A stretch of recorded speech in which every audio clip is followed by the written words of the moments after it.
Yan, meron na naman kaming bagong trip. Yan. Net fishing. Nagkuha tayo ng tinatawag nilang muiko. That muiko, small fish. Plaster na, oh. Diba? Upo-upo lang tayo. We just wait here.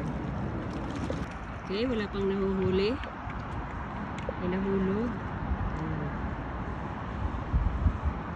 Ina, lagay ulit. May nakuha ba tayo? Saan? Ooh, we got one. Exciting. Wait lang. So this is what we called muiko in Finnish. Ayan.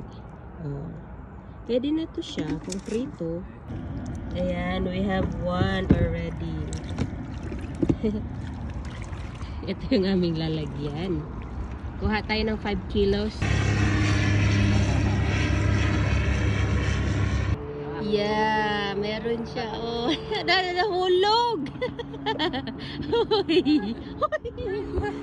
Meron tayo. Isa, dalawa, tatlo, apat. Uy, 5. 5, Beb, 5. Yan, oh. Gabi harvest sa pagsasayang farm. Oh. Meron na naman kaming bagong hobby. Ayan. Nabaka na sulod. Ay. So, wag mag-inarte, ha? Para lagi tayong handa sa mga kalamidad. Sa buhay, sa kalamidad. Okay, same spot. Hopefully madami. Wala. Isa. Ay! Hulog pa dyan.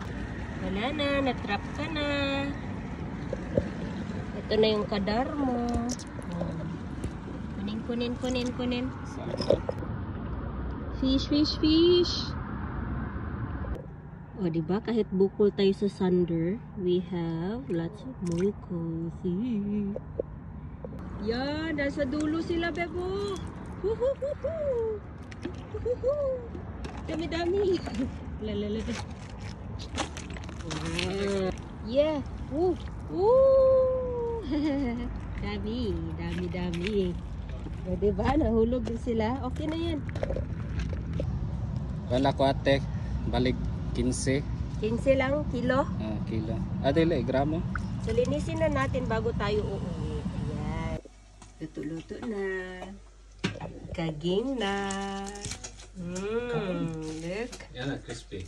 Crispy.